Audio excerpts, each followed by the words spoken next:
ایک سوال یہ ارشاد فرمایا کہ کیا اس بات پر طلاق لی جا سکتی ہے کہ شوہر دوسری شادی کر چکا ہو؟ دوسری شادی اگر شوہر نے کی ہے تو عورت کا کوئی حق نہیں بنتا کہ طلاق کا مطالبہ کرے۔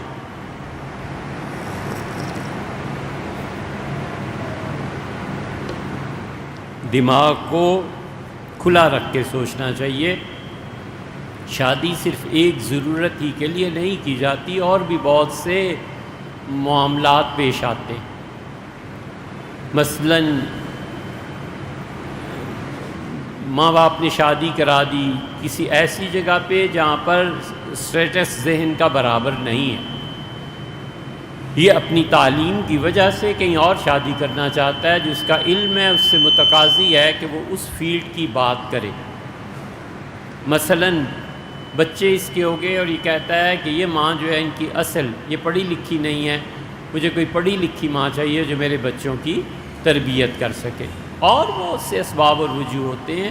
تو اس لیے دوسری شادی پہ تقاضا یہ کہ مجھے طلاق دے دو، یہ شرعاً درست نہیں۔ شوہر اگر طلاق یا خلا سے پہلے 3 ماہ کی مہلت دے دے کہ تم سوچو، تو کیا اس 3 ماہ میں بیوی کا ماہانہ خرچہ دے گا یا نہیں جبکہ بچے نہ ہوں؟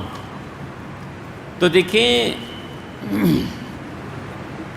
دوسری شادی پر اگر وہ کہہ دے یا کسی بھی وجہ سے کہہ دے کہ 3 ماہ تک آپ سوچ لیں، تو وہ خاتون ابھی اس کے نکاح میں ہے نا، تو جو بھی اس کا ماہانہ خرچہ ہے یہ چیزیں اسے کیسے محروم کیا جا سکتا ہے؟ اس کا پورا حق بنتا ہے۔ شوہر نے 3 مہینے دیے ہیں تو 3 مہینے کا خرچہ بھی دے گا۔ جب تک شوہر طلاق نہ دے تو بیوی کا خرچہ شوہر کے ذمے رہتا ہے۔ اسی طرح شوہر طلاق دے دے، یہ مسئلہ یاد رکھنا، بہت سے ہوتے ہیں انہیں طلاقیں دینے کا شوق ہوتا ہے، اور وہ بھی ایک نہیں 3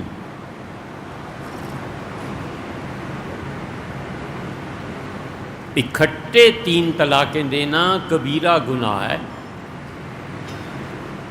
شراب سے توبہ یاد آتی ہے، چوری سے توبہ یاد آتی ہے، یہ بیوی کے جو حقوق سلب کرتا ہے، یہ جو خدا کو جواب دینا ہے حقوق العباد کا، کیا کرے گا؟ اللہ نے بس یہ کہا نماز پڑھو، آگے چلا گیا۔ اللہ نے کہا فلاں فلاں وقت میں نماز پڑھ لیا کرو، بس۔ اور جب انسانوں کے حقوق آئے ہیں تو ایک قرض اسے لکھنا، گواہی دینا، بنانا، پوری ایک لمبی آیت کریمہ نازل کی۔ اللہ تعالیٰ نے زکوٰۃ کا ذکر فرمایا تو 4 جگہ پہ۔ اللہ نے اپنے حقوق کا اتنا تفصیلی تذکرہ قرآن میں نہیں کیا جتنا انسانوں کے حقوق کا کیا۔ مالی معاملات، وراثت، آیات کی آیات نازل کیے ہیں کہ وراثت ایسے تقسیم ہوگی، یہ ہوگا، یہ ہوگا، یہ ہوگا، ایک ایک چیز خدا نے بیان کی ہے۔ تو یہ 3 طلاقیں جو نواب صاحب دیتے ہیں نا اکٹھی، یہ کبیرہ گناہ ہے۔ اللہ سے بھی معافی مانگے اور بیوی سے بھی۔ اللہ تعالیٰ تو نبٹ لے گا موت کے وقت یا قیامت میں، یا پھر اس کی نحوست پڑ جائے گی دنیا میں والعیاذ باللہ۔ بیوی جو ہے نا اس سے بھی معافی مانگنا ضروری ہے۔ حضور صلی اللہ علیہ وسلم، اللہ اسے کہتا ہے جسے ظلم سے طلاق دی جاتی ہے، لَأَنصُرَنَّكَ وَلَوْ بَعْدَ حِينٍ، تو تھوڑی دیر ٹھہر جا، میں ضرور تیری فریاد رسی کروں گا، میں ضرور تیرا بدلہ لے لوں گا۔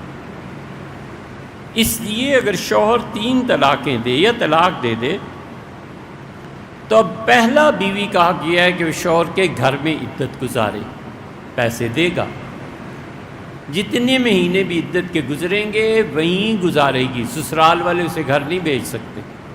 یہ تھوڑا ہی ہے کہ ماں نے کہا کیوں گھر بھیجو بھائی، یہ اس کا گھر رہا ہے، باپ نے کہا کیوں نکالو۔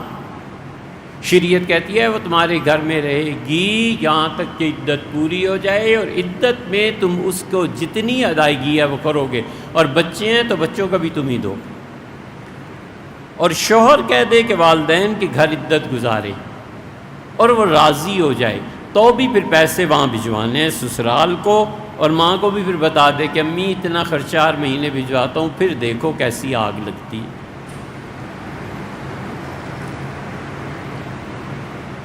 یہ سب ہماری سوسائٹی کا بگاڑ ہے۔ یہ سب ہمارے تعصبات ہیں، یہ سب اسلام کا چہرہ بگاڑنے کی تصویریں ہیں جس پہ لوگ مذاق اڑاتے ہیں۔ یاد رکھو، عدت کے بعد شوہر نے کہہ دیا کہ آپ اپنے گھر چلے جائیے، تو جتنی عدت ہے شوہر کے ذمے خرچہ واجب ہے، اس لیے کہ وہ عدت پوری ہوگی تو دوسرا نکاح کرے گی نا۔ اب عدت کے دوران بیچاری کیا کرے گی؟ ماں باپ پہ بوجھ تھوڑا ہی بننا۔ تیسری صورت یہ ہے کہ وہ اپنی مرضی سے چلی جائے۔ شوہر نے دو پہلی صورتیں رکھی، اس کے باوجود اس نے شوہر کی نافرمانی کی، اس نے کہا میں جاتی ہوں، اب شوہر کے ذمے کچھ نہیں ہے، اس لیے کہ اس نے تو دو اچھی چیزوں کی آفر کی تھی، نہیں ہوا اب نہ سے۔